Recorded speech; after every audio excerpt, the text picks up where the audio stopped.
We hope you enjoy this interview with Scottish football boss Neil Doncaster. It was recorded before the decision to suspend Scottish football over the coronavirus.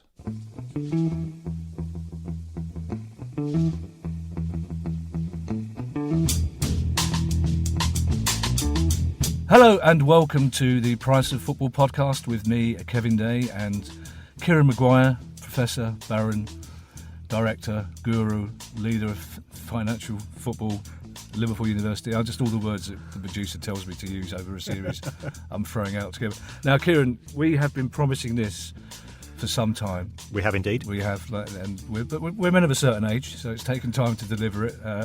Mrs. Day has asked me to point out I've also been promising a new door for that kitchen cupboard since 2017, and that's still not fixed. But finally, it's our long-promised Scottish football special, and I'm delighted to welcome Supremo Neil Doncaster, who's Chief Executive of the Scottish Professional Football League, responsible for all top four divisions in Scotland. Welcome to the show. Thank you very much. We've never had a Supremo on before. Both Kieran and I are very excited to have a Supremo on. You were Chief Executive at Norwich, weren't you? I started there in 1997 and left there in 2009. So just over 11 years with Norwich City. You'll be pleased to know that Norwich is very rarely mentioned on this pod, except in glowing terms. It's a fantastic family community football club. Yes, I've had some great days at Norwich as a Palace fan and also as a broadcaster as well. There was a very welcoming club. Well, I was slightly ashamed of Simon Jordan when I was there once. I spent a day with Delia, who was lovely and very accommodating and very kind. And Simon Jordan was our chairman at the time, who you can smell him before you see him, basically. He wafts in the crowd of perfume and literally said to Delia, "What you got a trophy cabinet for? You ain't won anything." It's like, well, seriously. So, A, have some humility. B, have you seen ours? We haven't even, somebody who's allergic to silver could sleep in our trophy cabinet quite happily. But it's only recently that the Scottish Premier League and the other leagues have joined together as one unit, hasn't it? Well, we merged. So there was a breakaway back in 1998, which was very much modelled along the Premier League breakaway in 1992. So the top division split away from the Scottish Football League in 1998, and we were able to re-merge them back together, create one League of 42 in 2013. Okay, and are the Premier League clubs happy that you're all one unit now? Well, ultimately, you can't do anything unless the clubs, want you to do it. So we're very much a members' organisation, but the circumstances in 2013 allowed us to create a big deal, if you like, for the game. And that involved creating a pyramid for the country. We hadn't had a pyramid, so you couldn't take a club from the public parks all the way to Hampden before then. So that pyramid was created in 2013, but also playoffs between the second bottom in the Scottish Premiership and from the division below. And also a redistribution of the game's money from the top tier, particularly down to the second tier, but also across the entire game. So I think it was a big deal that worked for the entire game, and it took quite a long time to bring it together, but the clubs wanted it, and ultimately we were able to deliver it. Two big questions we'll get to. First of all is, can we get Berwick back? That'll be a discussion for later on. Yes, poor Berwick. I want to get this out of the way because I don't want this conversation to be dominated by Celtic and Rangers, because I think it's only fair that we reflect the rest of Scottish football. And I've got family in Scotland. I love Scotland. I go to Edinburgh every year. I'm a big fan of Scottish football, so I want this to be a positive celebration, and I want to get the Celtic Rangers discussion out of the way. It seems to me that there are two schools of thought when you speak to Scottish journalists. One is that if Celtic and Rangers weren't part of Scottish football, it would be a financial disaster. The other is that it would actually be good for the game in Scotland because it would encourage more competition and you maybe get bigger crowds. And this is a hypothetical question. I'm not asking you, luring you into announcing that they're living, but where would Scottish football be without those two clubs? Well, they generate a huge amount of the game's GDP, without any doubt. They are global giants in terms of the brands. They're recognised across the world. The Old Firm Derby matches are arguably as big as any game anywhere else in the world. So certainly they're important, they're big, but so are a number of other clubs. We've had other clubs, Aberdeen, Hibs, Hearts are obviously the next biggest three, if you like, by GDP. But other clubs, taking part in European football over the years. So Scottish football's more than just two clubs, but without a doubt, those two clubs are powerhouses, if you like, within the Scottish game. Are there still rumblings? Do you still get the odds disconcerted Celtic and Rangers fan who say we should be in English football, we should be in. There was talk of a Scandinavian league several years back. Yeah, there was discussions around an Atlantic League years ago, but I personally have the view that we're likely to get more cross-border leagues in the future, and I think UEFA, from being in a position where they perhaps were very anti the idea of leagues merging together, I think they perhaps see merged leagues as a way of trying to bridge the financial gap between the haves and the have-nots. I mean, you don't need to go back that long in Scottish football terms to look at the likes of Chris Woods, Terry Butcher, Paul Gascoigne. They were probably amongst the best paid players anywhere in the UK at the time, and all playing in Glasgow. And that's because the TV money south of the border wasn't vastly different from what it was in Scotland. And that was the case throughout Europe. There was a fairly level playing field. What's happened is you've had a huge polarisation of money. The haves have accelerated away, so the Big Five leagues have accelerated away from the rest, and the second-tier leagues have been left behind. For UEFA to try and bridge that gap by taking money away from the Big Five is perhaps unrealistic, as much as some people would like them to do that. But what I do think is that UEFA will welcome the idea of leagues banding together to create bigger economic units, and perhaps that way try and help bridge the gap and stop the polarisation. So we've seen speculation recently about the Belgian and Dutch leagues, and they are understood to be carrying out a piece of work to explore whether a merged league across those two countries would work. You could certainly see something across Scandinavia working well, just based on the geography, perhaps Portugal and Spain. Our issue is that our nearest neighbour, the one with whom we share a common language, is economically so far away from us. Now, that's not to say it won't ever happen. I think there were discussions that took place probably around about 18 years ago, around about the time of ITV Digital.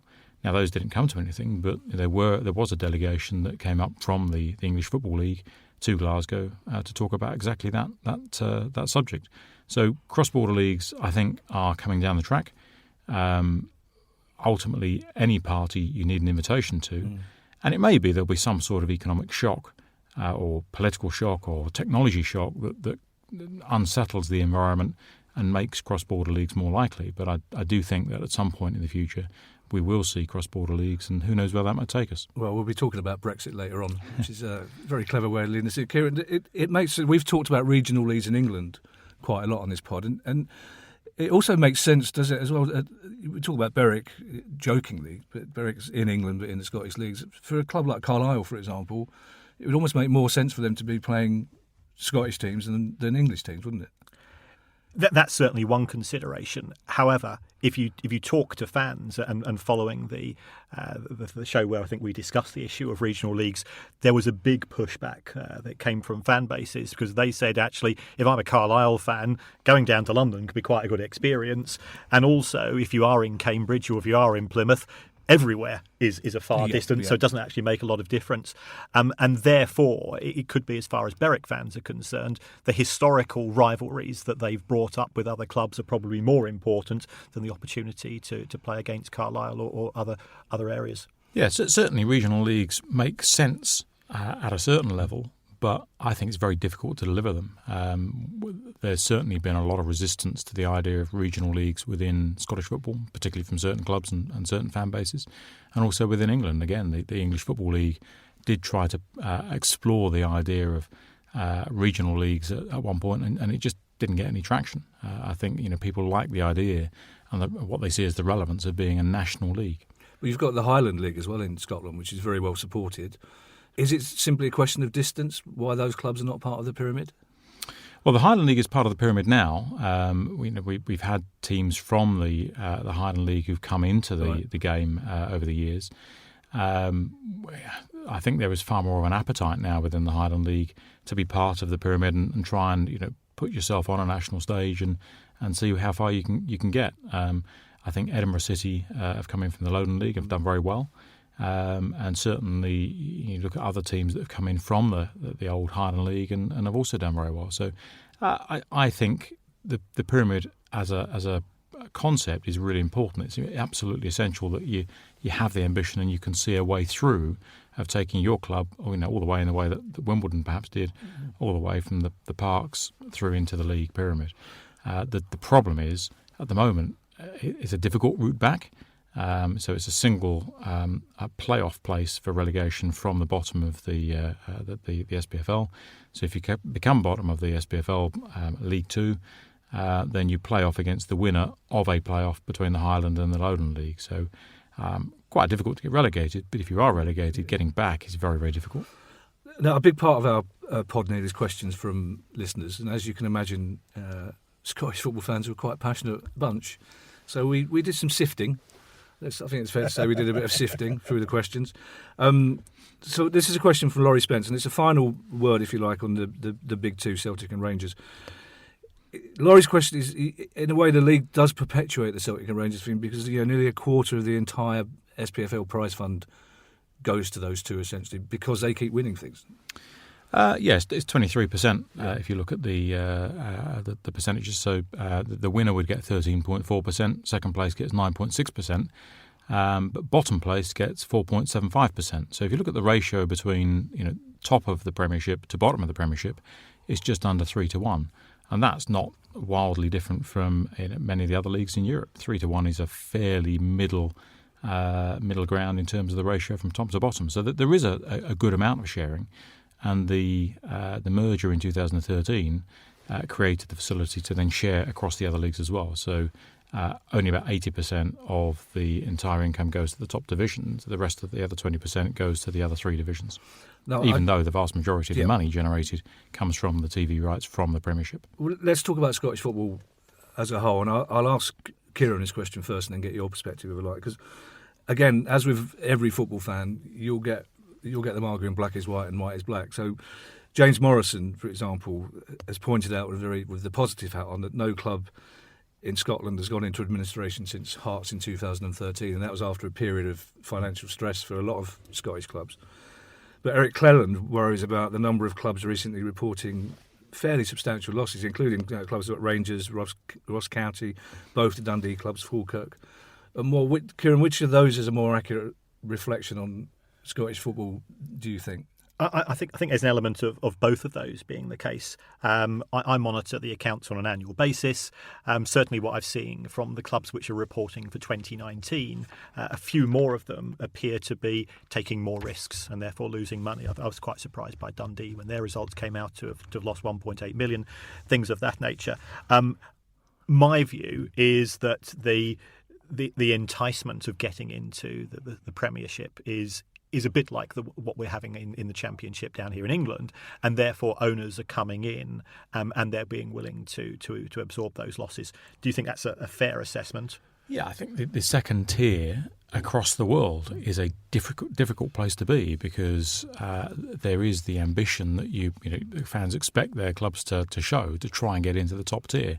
So it's no surprise that you see losses being generated by clubs across the piece in the EFL Championship. Clearly, those numbers are a great deal bigger than the numbers we're seeing in the Scottish Championship. We don't have detailed financial fair play rules in a way that some other leagues do. I like the idea of financial fair play rules. I think the idea of sustainable clubs is difficult to argue with, but the way in which those rules work in practice is perhaps the difficulty.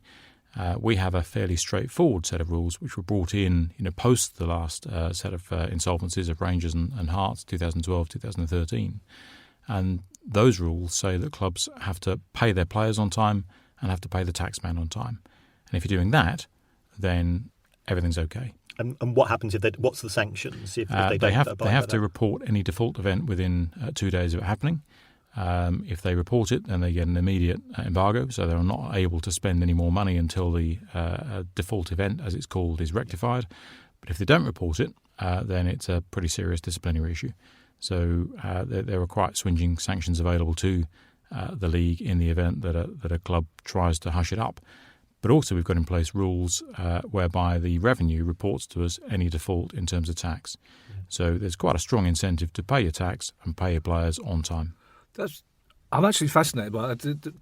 Part of the running joke on this pod is that my knowledge of accountancy and football finance is limited and my eyebrows get a very good workout every now and again. But that's the first time I've heard something positive that we haven't talked about, because for all that we talk about financial fair play, Kieran, as you can understand, Neil, on this pod, it's a huge part of what we talk about, because every football fan in England will mention those words, financial fair play, without knowing what they mean. I throw them about all the time in the pub before Palace games, and if somebody says to me, what do you mean by that? I just say, I don't know.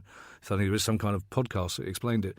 But for all that we talk about financial fair play, those two rules, that you pay your players on time and you pay your tax, seems to me the bottom line, most sensible thing I've heard us discuss on this pod since we started doing it. Well, I agree entirely. To me, as somebody that used to do insolvency work, it's all about cash. Now, the one thing that you can do with cash is you make sure you pay your bills. And that's why companies don't go bust and football clubs don't go bust because of lack of profits or because of lack of revenue. It's because they run out of cash. So if you're monitoring cash, which I think is the right thing to do, and it's something which I've always argued for, then ultimately, if you've got a rich owner that wants to put a lot of money into the club, there's ways of dealing with that. And from my point of view, and it's a terrible thing to say, is that for every rule that there's a loophole. Once you start to get into the complexities of financial fair play, this is a simple and effective way of making sure that what we're ultimately wanting, which is that football club's still going to be around in 5 years' time, that's going to be achieved. Yeah, I think that the danger of financial fair play rules is that they limit ambition, and you have to start trying to create loopholes that you can crawl through. A simple system to me is the far more sensible approach. And to date, clubs since 2013, we haven't seen any insolvencies, and we see players being paid by clubs and the taxmen being paid at the same time as well. Well, also my worry with financial fair play is, and again it's a running theme, is the bigger clubs can employ the better lawyers to get around it. But there are clubs that it's very easy to fall foul of it without meaning to as well, isn't it? Because it seems to me that sometimes you struggle. Not you. That's. I apologise for even suggesting. And there's no point saying I struggle, but let's say the more intelligent football fan can struggle to understand. We know from correspondence that some club chairmen struggle to understand it. So there is that worry that it could be inadvertently breached, isn't it? Yes, and what's wrong with being ambitious? I mean, I think Neil's inferred exactly that same principle. We've got clubs in the UK or in England which have got huge amounts of debt, which are nowhere near breaching financial fair play rules, and then you've got other clubs with no debt which are being constantly monitored. If you have any form of rules that limit ambition, then you are creating a glass ceiling. Whether that's the intention or not, that's certainly the consequence. And part of me and part of you, as we support rival clubs, is that we quite like the idea of somebody walking into our club, writing out a cheque for £1 billion, and we're just going to go on that ride for a few years. To deny that sort of that crazy ambition is crazy. Well, you're a Brighton fan, so most of your ambition is get your own quinoa farm, isn't it? Essentially, we know that, a Labrador for each fan. Yeah. That's how, and a pet ostrich. And the pet ostrich. You've got a llama farm, haven't you? I know you have. We've talked a lot on this pod, Neil, as well about both Kieran and I, being old-fashioned football romantics, are big fans of fan ownership. And in Scotland, we talked at length about Hearts recently, Motherwell, Partick Thistle. These are all clubs with healthy fan ownership. Is this something you encourage in Scottish football, is it? I think fan ownership, I think fan engagement, I don't think anyone can have any disagreement with whatsoever. The involvement of fans in proper and real consultation on the things that matter most to fans, to me, is fundamental to any well-run club. Whether you go the next step and go down the ownership route, I think is potentially far more fraught.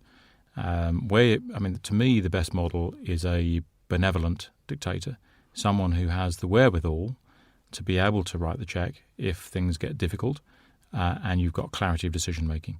So for me, the best model for a professional club is where you've got clarity of decision-making and the ability to fund losses. Ultimately, if there's a financial shortfall in a fan-owned club, well, the banks aren't going to lend you any more money. Where do you go? And I think that's the real issue. For part-time community clubs, I don't have any problem with fan ownership at all. But for the bigger numbers or full-time professional clubs, I think it is a difficult concept. It's not, there are models that have proven to be successful, but fundamentally, you have to ask yourself, where is the money coming from when there's a shortfall? And at a time when the banks were lending money to football clubs, well, that's the answer. But now that they're not, far more difficult. So I think it's important to keep an open mind. No one model is the same as any other, and ultimately what you want is well-run clubs, whether they're owned by the fans or are owned by an individual owner. I present a football finance podcast with a benevolent dictator, so I understand that's the model he likes the most. But Kieran, is there because we do talk about the football fan, and again, like I say, instinctively I feel like the German model. I'd like all clubs to be run by, but is there a level of club beyond which you get too big to be run by fans? Well, certainly in England, if I don't think it would be very feasible for a club in the Championship to operate. We've just seen Wycombe Wanderers go out from being a fan-owned club to being taken over by a new American guy, and the reason why was the club couldn't pay its bills. So, if you have a fan-owned club which goes bust, it's still a club that's gone bust. And if those bills come in, as Neil's inferred, you've got 1,000 people who say, well, that's our club, but there's not 1,000 people that could be dipping their hands into their pockets. So having somebody's got to take ultimate responsibility. Portsmouth have gone back into private ownership in effect. Wycomb's done the same. What they've achieved in Motherwell, I think, is absolutely amazing, and some of the other clubs in Scotland. But one thing I do notice about those clubs is that they set a budget and they stick to it, and they don't try to live within their means. And I think the Scottish system allows them to do that. You've got Kilmarnock, who finished third last season. Is that right? I should tell you. I can't recall. Right. I think they finished third last season. Their accounts came out recently. Kilmarnock have not bought a player for cash for at least 6 years. Right. But they live within their means on that basis. Good recruitment, good management, and they see the rewards on the pitch. You can't do that south of the border, given the amount of the resources that the people you're competing against are concerned.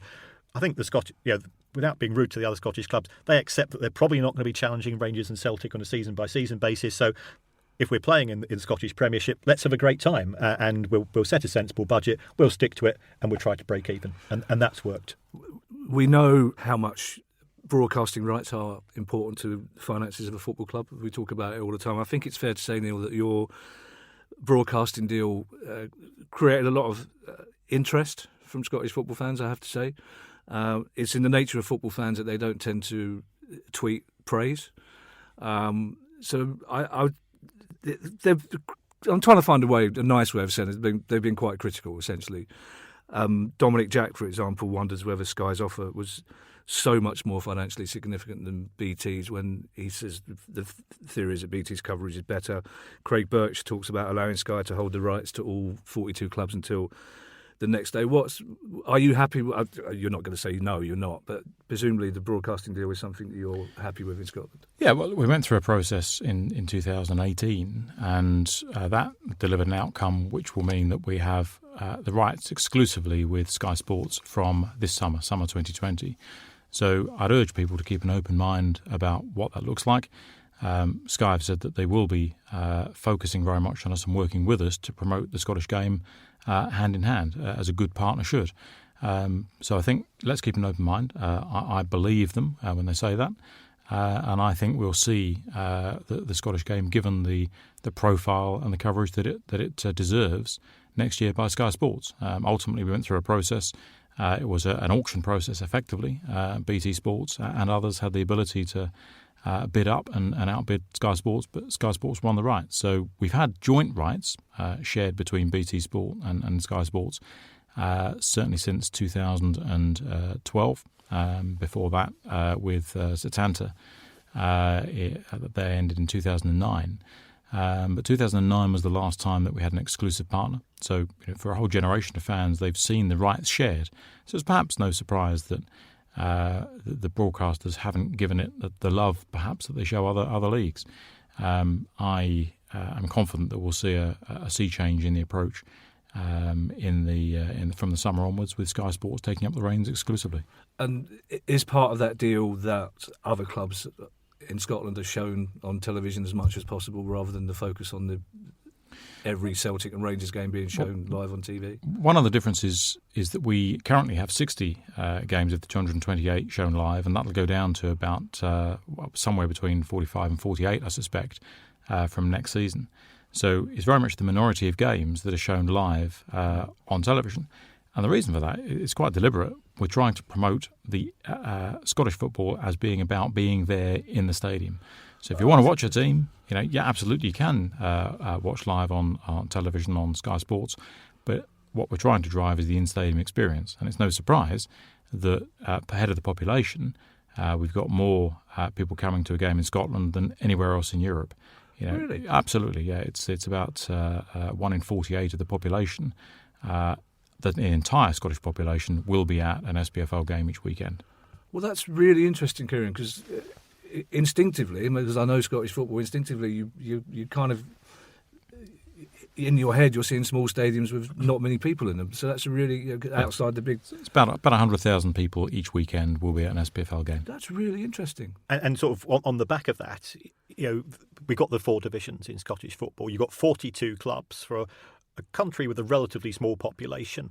I was talking to somebody this morning connected to Dutch football and explaining that to them, and they were absolutely staggered, because in the KNVB you've got 34 clubs and the Dutch population is 14, 15 million.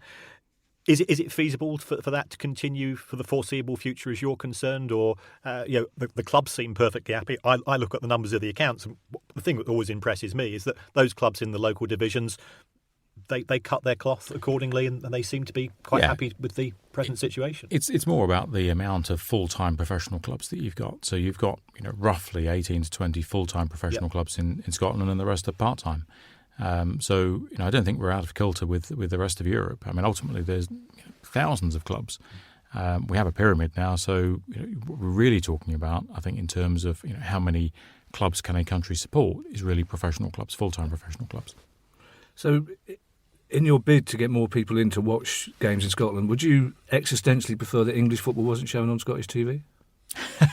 Well, we've got a joint a UK broadcast market, so that makes us very unusual. You've got a distinct market for Portugal, you've got a distinct market for Spain, so you have broadcasters for that particular market. We're in an unusual situation where we're in the joint broadcast market. And that has some benefits in terms of the market pool when UEFA money comes into play, but it also means that you're competing with other much bigger products, such as the English Premier League, in Scotland. But we're also seeing that across Europe. Yeah. So I think the recent overseas deal in Scandinavia that the English Premier League have announced, it's an absolutely vast sum of money. Is it $2 billion over 6 years? I mean, it's an incredible sum of money. Yeah. Now that money's got to come from somewhere. And the reality is that the poor old local Scandinavian leagues are going to be put under more pressure because the must-have broadcast product in those countries is the English Premier League, and it's the local domestic leagues that get squeezed. Sponsorship of the Premier League is an issue that's come up with a lot of listeners. It's currently sponsored by Ladbrokes, and people want to know whether that will continue. Dean Walker has asked, he thinks that the Ladbrokes brand is far less visible now at recent games. He wants to know if that's right, and if so, is that deliberate? And is there a discussion to be had about being sponsored by gambling companies? Because again, that's one of the themes that comes up week after week on our pod from listeners, is the morality of leagues and clubs being sponsored by gambling companies. Yeah, there's a number of comments there. I mean, certainly Ladbrokes as a brand is less visible, and that's because they decided to gift a lot of their advertising space that their sponsorship buys from us to Gamble Aware, the gambling charity, but also to another charity called Children with Cancer. So that's a decision they've taken. I think it was Richard Masters at the Premier League who said recently that the Premier League aren't sniffy about working with gambling companies, and that's probably quite a good way of putting it. Gambling has always been a big contributor to the finances of football throughout the UK, and actually in the past has contributed far more proportionately than it does at the moment. It's slightly contrary to what one might assume, but the football pools in the 1970s and 1980s actually brought in most of the commercial revenues that the game enjoyed. So gambling now actually brings in a far, far smaller percentage of clubs' monies than it ever used to. I'm going to have to explain to my 24-year-old son what the football pools was now. But actually, do you know what? It's never occurred to me that was gambling. Of course it was. I used to. This was the worst part of the year when you had to have Australian football teams on your pools coupon. It's a terrible, terrible time. I remember it well, unfortunately. Yes, isn't that strange how your own morality judges things differently? So it never occurred to me. I presume because of the amount of money involved. Watching your dad spend 10p a week on a football coupon doesn't equivalent to... It was the major funder of professional football in the UK, going back 30, 40 years. It's interesting. Whilst money coming from gambling is still there, as a proportion of the overall amount of money that's raised by the game, it's much smaller than ever it was. The broad debate around gambling, Kieran, I found very interesting because, as people point out, it is legal. Yeah. And as long as people are made aware that it is dangerous, and as long as the gambling companies, as they are trying to be, most of the responsible ones are trying to be responsible around issues of not going mad gambling-wise. And football clubs all over Europe would struggle without gambling because they're the only people who can afford to sponsor them. Is part of the ongoing debate, isn't it? I think they are the biggest players in town for clubs of a certain size. So as far as the big six clubs in England are concerned, that's a market that the gambling companies can't afford. But certainly the likes of 32 Red, they sponsor a number of clubs in both England and Scotland. And as far as the clubs are concerned and the fans are concerned, there doesn't appear to be an issue with that, because if it brings in additional funds which allows them to sign that centre-forward who scores that goal in that derby and makes that difference to their lives, then you won't feel a section of the fan base concerned.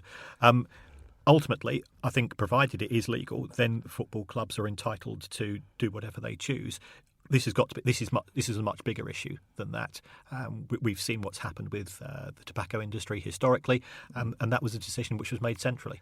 That it shouldn't be for the football industry to pick up a particular moral compass. There are lots of things which are not great about society. There are lots of financial institutions which I don't particularly think have got a particularly good history, and yet they are seen as being benevolent and worthy and warranting sponsors. This is not strictly financial, except in a kind of sideways way. Why have you not got VAR? A number of reasons. I think it's new technology. You've got to be very careful whenever you're implementing anything new that you don't inadvertently damage something very precious. And football is being done before our eyes every single football game. To me, particularly in Scotland, our brand is about passion, drama, excitement, and it's particularly about in-stadium passion, drama and excitement. And if you end up in a situation where people can't feel that they can celebrate a goal properly because they're not sure whether it's going to be chalked off, I think you potentially really damage what Scottish football is all about. So I'm extremely concerned about VAR. If it can't be made to work with all of the millions that exists in the big five leagues, and it can't be made to work well in those leagues, then I think you should be very, very careful before there's any implementation in Scotland. Aside from that, there is the cost, and it's likely to be a seven-figure cost at a time when we know the game is very stretched financially. So I can understand the desire to achieve better decision making, and VAR will give you more correct decisions. My concern is the cost of those greater amount of better decisions when you're never going to get to perfection. You can only get more better decisions, but the cost of that could be actually what makes people enjoy the games, the excitement, the passion and the drama. I know from my own family in Scotland that you've got enough conspiracy theorists about referees up there about throwing VAR being biased into the mix as well. Are you under any pressure from UEFA to introduce VAR? No, I think the referees who are very much part of the Scottish FA set of responsibilities, they are keen to be able to be working with VAR because clearly VAR works or is used in UEFA matches. But from our point of view, it's a league decision, it's a club decision, and I think the clubs are right to wait and see what emerges and whether the technology can be made to work in a way that doesn't damage the in-stadium atmosphere. I want to talk to you about the seismic upheaval you mentioned very early on in our conversation and Brexit. Now, despite the fact that I think Brexit is an unmitigated disaster at every level, I'm persuaded by my producer that I need to have a sense of balance on this, which is pointless after what I've just said. But tell me about the impact Brexit might have on Scottish football, and is there a potential positive impact? This is the balance bit. Because I'm old enough to remember a time when Palace, for example, had 7 Scottish players. Because back in until the early 90s, so many English clubs look to Scotland for their players, which hasn't happened because of the Yeah. influx of continental and European players. So I remember Jim Cannon at the back at Palace very well. What a player Jim Cannon was. Fierce. Still wouldn't argue with him. Fearsome man. But yes, so that was a model for a lot of English clubs as well, and that was one of the reasons why the Scottish football team had so much success in those decades. So tell us a little bit about Brexit, and is there a possible outcome for you for this? Yeah, I mean, we don't have rules in Scotland about the amount of homegrown players you can have in your matchday squad. So we run a very liberal system, and it's designed to give our clubs the very best chance of success, particularly in European competition. And the more freedom that we can give to our clubs, the better they can go out and try and recruit players from around the world who can A, help them within European competition, but B, potentially be sold on for a profit. And we've certainly seen that in recent years. Virgil van Dijk is just one of a number of players who've been brought in from overseas and have brought a lot of money into the game in Scotland. So we have a system where ultimately it's relatively easy for clubs to bring in overseas players. Certainly no difficulty at all with players being brought in from the EU at present, but equally around the world, the systems that exist in place in Scotland mean that it's a relatively easy thing to do to bring in players from across the world. If you think that they're going to add to your team and you can make a case for it, then generally you're allowed to do it. The real risk with Brexit for us, because in most other terms we're already seen as a separate nation from England, but the real risk from us is that Brexit results in a situation where we lose some of those freedoms. So one of the challenges that we have is to work with our friends in the English Premier League and in the English Football League to ensure that we retain the level of flexibility that our clubs enjoy at present.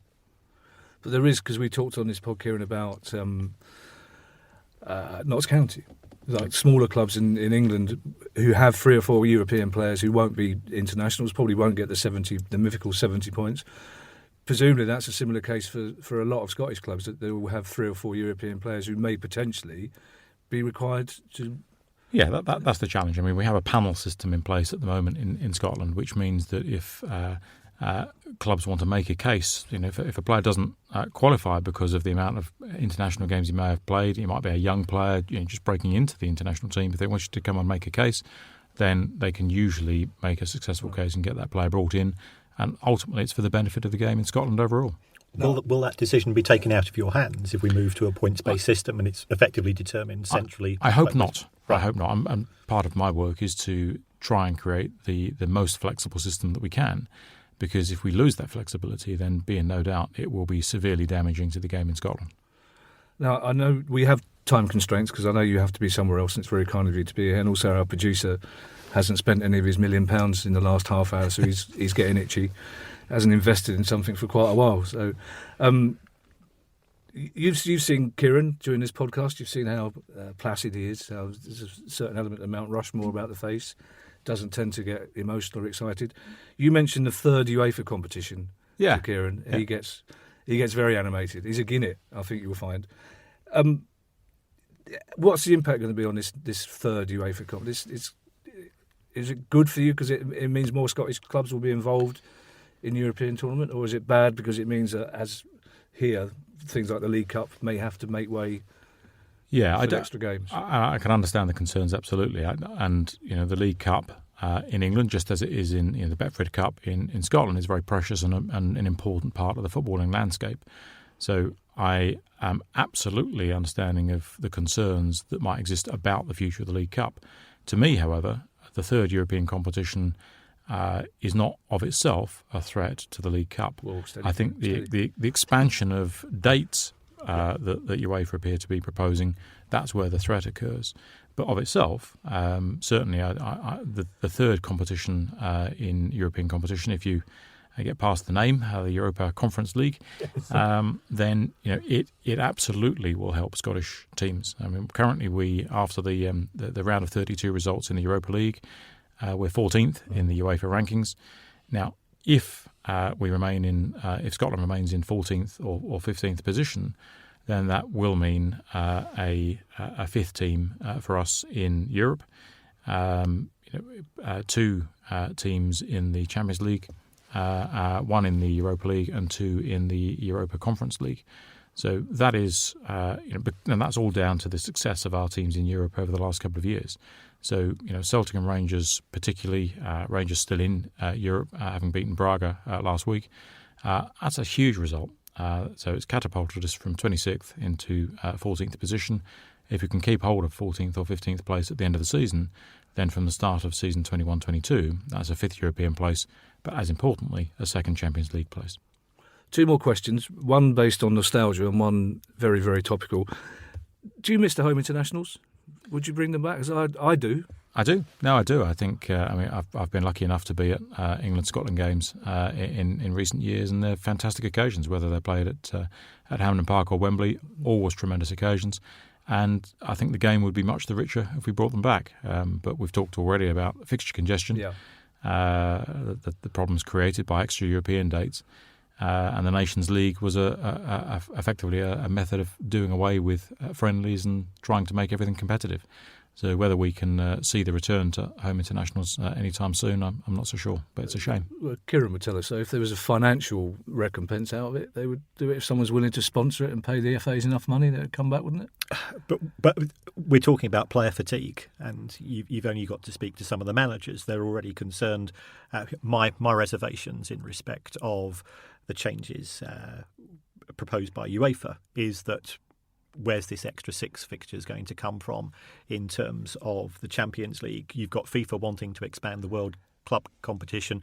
I appreciate there's a lot of politics between those 2 organisations. We've only just seen FIFA recently, I think in the last week or so, propose that cross-border, which we were talking about earlier, that the idea of playing fixtures in other countries, they are going to outlaw if they get their way.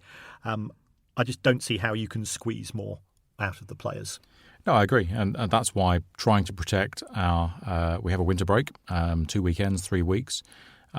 It really helps the players. Certainly in the second half of the season, the evidence is that in terms of long-term injuries, serious injuries, the level of the incidence of those long-term injuries in the second half of the season is much reduced if you have a winter break. So, that is really the only time that our players are getting much of a break because there is no summer at the moment. We've been promising this football special to our listeners for quite some time, and I'm very pleased we've done it. And I'd like to thank you very much for coming on and answering questions. I think there's still things left to explore in future when you're next down in London. But it's an absolute pleasure. Yeah. I'm a big fan of Scottish football. I think it's very authentic. Sometimes, particularly where there's so much money elsewhere in the game, I think some of that authenticity, some of that atmosphere disappears. I've been at several Premier League stadia where it's been very quiet, and that's not, for me, what football's all about. Yeah, Max, you're talking about, I know. Yeah, right. You can barely hear a Labrador's tail wag. Scottish football is all about passion, drama, excitement, and that's what makes it such a privilege to be involved in it. Brilliant. Neil, thank you very much. Thank you. Thank you, Neil. The Price of Football is a Dap Dip production. I'm saying that because Mr. Dap Dip is sitting there himself. If you do have questions for us, remember our Monday shows are all about your questions.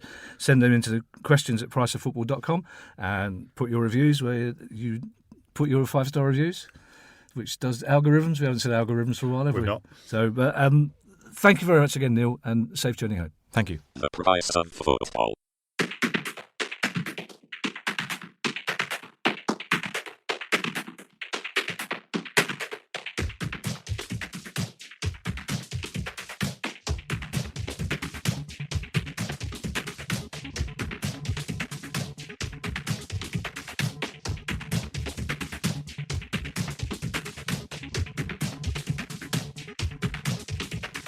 The Price of Football.